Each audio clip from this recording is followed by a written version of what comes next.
Selamat pagi, Shalom, kekasih-kekasih Tuhan. Renungan singkat firman Tuhan pada pagi hari ini adalah: sudahkah nama kita tercantum dalam kitab kehidupan?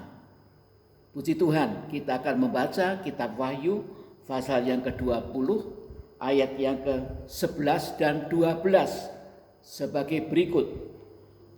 Lalu aku melihat suatu tahta putih yang besar dan Dia yang duduk di atasnya. Dari hadapannya lenyaplah bumi dan langit dan tidak ditemukan lagi tempatnya. Dan aku melihat orang-orang mati, besar dan kecil, berdiri di depan tahta itu. Lalu dibuka semua kitab, dan dibuka juga sebuah kitab lain, yaitu kitab kehidupan.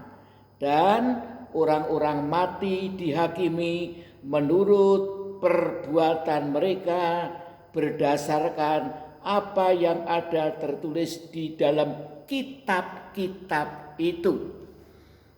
Haleluya.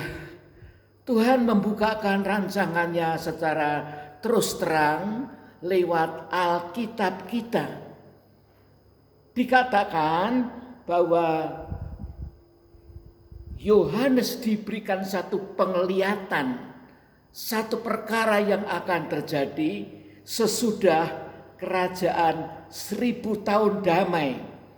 Dikatakan, lalu aku melihat suatu tahta putih yang besar dan Dia yang duduk di atasnya. Ya, ini satu pengadilan Allah yang begitu dahsyat, yang terakhir kalinya. Dia yang duduk di atas tahtanya. Siapakah itu? Itu adalah Tuhan Yesus Kristus, hakim di atas segala hakim, yang menghakimi manusia yang masih hidup dan manusia yang sudah mati. Ya, puji Tuhan. Dan di hadapannya lenyaplah bumi dan langit dan tidak ditemukan lagi tempatnya.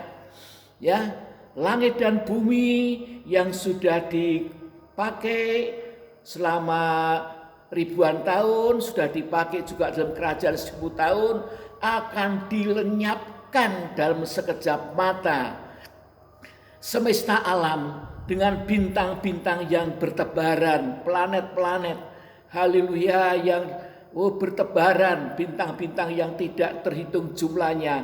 Semesta alam, galaksi-galaksi yang ada sekarang ini akan dilenyapkan oleh Tuhan. Rasul Petrus mengatakan dengan gemuruh yang dahsyat. Dan kita semua akan menonton dengan mata kepala kita. Kita akan melihat itu. Karena manusia adalah makhluk kekal. Dalam kitab Kejadian disebutkan manusia diciptakan menurut gambar dan rupa Allah. Allah itu kekal, maka manusia juga makhluk kekal. Kalau kita mati setelah jasmani, itu bukan habis perkara. Kita masih ada selama-lamanya. Tetapi di manakah kita? Dalam kerajaan Bapa di surga atau dalam kerajaan maut? Ya. Kemudian apa yang terjadi? Dan aku melihat orang-orang mati besar dan kecil berdiri di depan tahta itu. Lalu dibuka semua kitab. Jadi banyak kitab. Setiap orang ada kitabnya sendiri yang menuliskan, mendokumentasikan segala perbuatan dan perkataannya. Ya, dan orang akan dihukumkan menurut apa yang tercantum dalam kitab-kitab itu. Ya, puji Tuhan. Dan dibuka juga sebuah kitab lain, yaitu kitab kehidupan. Kitab kehidupan hanya satu. Ya. Dan orang-orang mati dihakimi menurut perbuatan mereka berdasarkan apa yang ada tertulis di dalam kitab-kitab itu. Orang-orang mati di dalam dosa akan dibangkitkan sejak zamannya Adam sampai orang terakhir pada zaman kerajaan 1000 tahun. orang yang mati di dalam dosa akan dibangkitkan. Haleluya. Juga orang-orang yang mati di dalam Kristus dalam zaman kerajaan 1000 tahun damai juga akan dibangkitkan. Puji nama Tuhan, dan menghadap kursi pengadilan Allah, tahta putih yang besar di mana Kristus menjadi hakimnya. Ya. Dikatakan selanjutnya, haleluya, maka laut menyerahkan orang-orang mati yang ada di dalamnya, dan maut dan kerajaan maut menyerahkan orang-orang mati yang ada di dalamnya, dan mereka dihakimi masing-masing menurut perbuatannya. Orang-orang yang mati, besar atau kecil, yang mati di dalam laut pun, walaupun tubuhnya sudah hancur, sudah hilang, sudah jadi haleluya debu, ya, dilarutkan oleh arus laut dan sebagainya, tapi kuasa Tuhan itu maha dahsyat, akan dibangkitkan juga, haleluya, dengan tubuh. Ya, dibangkitkan berarti dengan tubuh. Ada yang dibangkitkan dengan tubuh kemuliaan yang kekal, itulah orang-orang yang mati dalam Kristus, dalam Tuhan.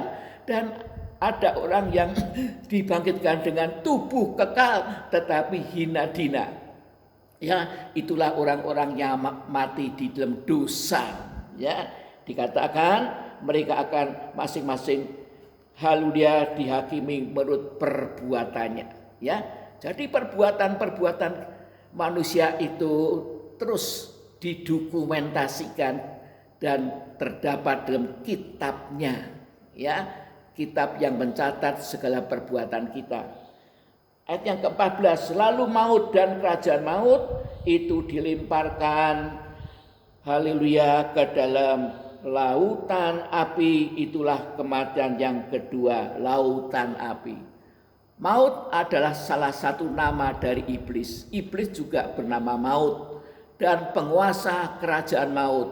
Kerajaan maut itu adalah Hades, ya, alam maut, tempat penampungan arwah-arwah orang mati yang mati di dalam dosa. Itu masuk ke dalam kerajaan maut. Ya, yang mati di dalam Kristus, dalam Tuhan, akan masuk ke dalam kerajaan Allah. Nah, itu ditentukan pada masa kita hidup sekarang ini. Apakah kita sudah menerima Kristus sebagai Tuhan dan Juru Selamat, ataukah kita belum menerima Kristus? Ya, kemudian dikatakan, hal itulah kematian yang kedua, lautan api, ya, atau Gehenna. Ini lautan api yang kekal. Gehenna diterjemahkan sebagai neraka. Manusia yang masuk ke dalam neraka tidak akan pernah bisa lenyap jadi abu, jadi uap, tidak bisa. Sebab manusia itu makhluk kekal. Ayat yang ke-15, dan setiap orang yang tidak ditemukan namanya tertulis di dalam kitab kehidupan itu dilemparkan ke dalam lautan api itu. Puji nama Tuhan. Ini pengadilan besar, ya, yang singkat sekali karena di dalam alam roh, dalam kuasa Tuhan. Kemudian Wahyu 21 ayat yang ke-1 di sana disebutkan, lalu aku melihat langit yang baru dan bumi yang baru, sebab langit yang pertama dan bumi yang pertama telah berlalu dan laut pun tidak ada lagi. Ya, kemudian Tuhan menciptakan langit yang baru dan bumi yang baru, planet bumi yang baru, haleluya, yang tidak pernah dicemarkan oleh dosa. Ya, puji Tuhan. Dan itulah tempat yang Tuhan sediakan bagi kita, langit yang baru dan bumi yang baru, dengan ibu kotanya Yerusalem yang baru. Ya, ayat yang kedua, dan aku melihat kota yang kudus Yerusalem yang baru turun dari surga dari Allah, yang berhias bagaikan pengantin perempuan yang berdandan untuk suaminya. Puji Tuhan, puji Tuhan. Hal yang sangat serius dan besar ini yang menentukan nasib kita dalam kekekalan. Kita harus mengambil keputusan sekarang juga, jangan kita tunda. Haleluya, yaitu menerima Tuhan Yesus sebagai Tuhan dan Juru Selamat kita satu-satunya, sesembahan kita satu-satunya. Sehingga kita dilahirkan baru menjadi anak-anak Allah dan nama kita tercantum dalam kitab kehidupan. Amin. Sekian renungan singkat, mari kita berdoa. Bapa yang di surga, Tuhan Yesus, oleh anugerah Tuhan, kami telah, haleluya, mendengarkan firman-Mu, firman yang dahsyat, yang besar sekali, di mana Allah dengan terus terang mengungkapkan rancangannya bagi setiap manusia dan dunia ini pada hari-hari yang terakhir ini. Tolong ya Tuhan, jamah hati kami ya Tuhan, supaya kami sungguh-sungguh menerima Engkau ya Yesus sebagai Tuhan dan Juru Selamat kami, satu-satunya sesembahan kami ya Tuhan. Terima kasih sehingga kami dilahirkan baru menjadi anak-anak Allah dan nama kami tercantum dalam kitab kehidupan. Sehingga kami diselamatkan. Haleluya, kalau kami meninggal dunia, kami akan masuk ke dalam kerajaan Bapa, kerajaan surga yang mulia. Terima kasih. Dalam nama Tuhan Yesus, hamba berdoa dan mengucap syukur. Amin. Terima kasih untuk perhatian Bapak Ibu Saudara sekalian. Tuhan Yesus memberkati dan menyelamatkan kita.